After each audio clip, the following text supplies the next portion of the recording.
বোঝা যাচ্ছে যে এই নাজিপুর একটি অবহেলিত জনপদ। এখানে আপনারা বলেছেন যে বরাদ্দের ক্ষেত্রে এখানে বৈষম্যের শিকার হয়।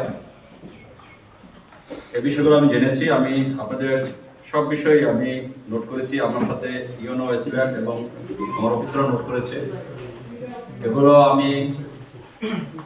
এগুলো কম্পাইল করার পরে আমি কর্মসূচিগুলো নির্ধারণ করবো যে কীভাবে আপনাদের এই বিষয়গুলোতে অ্যাড্রেস করা যায়, সেই চেষ্টা আমরা আন্তরিকভাবে থাকবে। বিভিন্ন দপ্তরে জনবলের যে সংকটের কথা বলেছেন, এ বিষয়ে যদি আপনারা জেলা প্রশাসককে লিখিতভাবে অবহিত করেন, অবশ্যই এটা সরকার উচ্চ পর্যায়ে নজরে আনা হবে এবং কীভাবে আপনাদের জনবলের সংকট দূর করা যায় জেলা প্রশাসন সে বিষয়ে আন্তরিক থাকবে। শিক্ষা ও স্বাস্থ্য এই দুটি বিষয়ে আমার স্পেশাল নজর থাকবে। শিক্ষা ডিপার্টমেন্টকে অনুরোধ করব মাধ্যমিক এবং প্রাথমিক শিক্ষার গুণগত মান যাতে অর্জিত হয়, শিক্ষকরা ক্লাসে যাতে সঠিকভাবে পাঠদান করে, শিক্ষার্থীরা যাতে করে ক্লাসমুখী হয় এবং কোচিং বাণিজ্যে যাতে করে শিক্ষকরা বেশি আকৃষ্ট না হয়, এই দিকটা আপনারা নজর রাখবেন। আর শিক্ষার্থী যাতে করে কোনোভাবে অবহেলা এবং অবিচার শিকার না হয় সে বিষয়টা আপনারা নিশ্চিত করবেন। অর্থাৎ আপনারা জানেন যে শিক্ষা মান কোথায় গিয়ে দাঁড়িয়েছে। আমরা শুধুমাত্র একটা সার্টিফিকেট অর্জনের দিকে আমরা দৌড়াচ্ছি, সেই সার্টিফিকেট অর্জনটা কি গুণগতভাবে হচ্ছে কিনা সেই দিকটা আমাদের নজর নেই। তার ক্লাসে শিক্ষার সুষ্ঠুভাবে বজায় রাখতে হবে, একই সাথে আমাদের নৈতিক এবং মানবিক শিক্ষা এটা দিতে হবে। আমাদের শিক্ষার্থীরা শুধু পড়ালেখা অভ্যস্ত, তারা জানে না গুরুজনদের কীভাবে সম্মান করতে হয়, কিভাবে নৈতিক শিক্ষা অর্জন করতে হয়।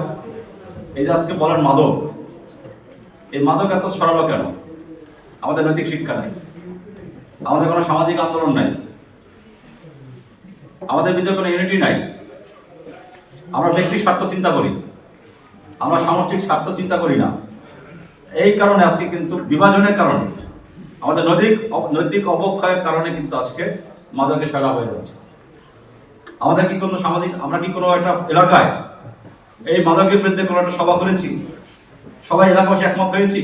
এলাকাবাসী যদি একমত হই, এলাকাবাসী যদি ঐক্যবদ্ধ হই, তা মাদক তাদের সংখ্যা কতজন? তাদের কি স্থান থাকার কথা না? এটা করি না। ক্লাসের শিক্ষকরা মাদকের বিরুদ্ধে কথা বলে না, সামাজিক কুসংস্কারের বিরুদ্ধে কথা বলে না, যৌতুক বাল্য বিবাহ কিশোর এদের বিরুদ্ধে কথা বলে না।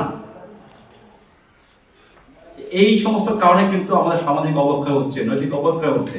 এই সামাজিক অবক্ষয়, নৈতিক অবক্ষয় এটা চলতে থাকলে আমরা তো কখনোই টেকসই উন্নয়ন পাবো না। আমরা ব্যক্তির উন্নয়নের চিন্তা ভাবনা করছি, আমরা কখনো সমাজের সামগ্রিক উন্নয়নের কথা নিয়ে চিন্তা করছি না। আমার মনে হয় এগুলো আমাদের ভেবে দেখা দরকার। আমাদের সেই আপনাদের সবাই সিনিয়র, সেই ছোটবেলার কথা চিন্তা করেন। ছোটবেলার সামাজিক আন্দোলনটা কেমন ছিল? ছোটবেলার পড়ালেখার মানটা কেমন ছিল? তখন তো মাদক ছিল না, কেউ তো একটা সিগারেট খেত, বিড়ি খেত। এখন এই পর্যায়ে কেন গেল? আমার এলাকাও আমার একই অবস্থা। আমার এলাকা, আমি 1.5 বছর তোমাদের এলাকা আমি যাই না, মাদকের সারা হয়ে গেছে।